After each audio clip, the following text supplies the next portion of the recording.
The sanctions are beginning to bite in terms of Russian and Venezuelan oil. What does that mean for American producers? Anthony, good morning. Good morning, Manus. How are you?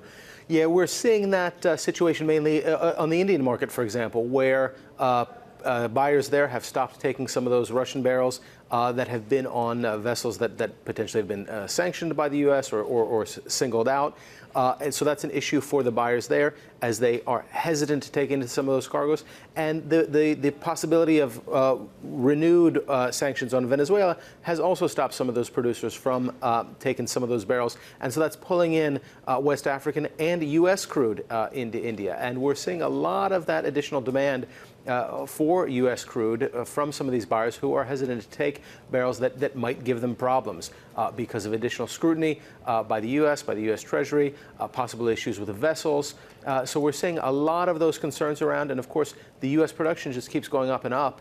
And that is giving more fuel to that fire of those rising exports, as we've seen records set for several months over the last year since that Russian invasion of Ukraine, and since that caused such a tumult in energy markets, Menace. It's going to be a delicate one for the OPEC Plus nations, isn't it, in terms of adding back their barrels, because they want to see the $100 oil. That's what JP Morgan are talking about, $100 oil's back on the table.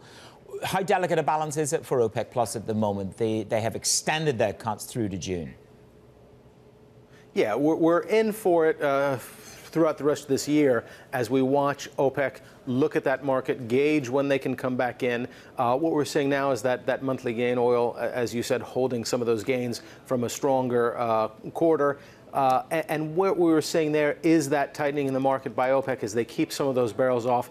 The challenge for OPEC, of course, is that there is so much non-OPEC production coming on. We've got oil coming on in the United States, in Brazil, in Guyana, and that oil is expected to make up for a lot of the demand gain that we're expected to see in the market this year.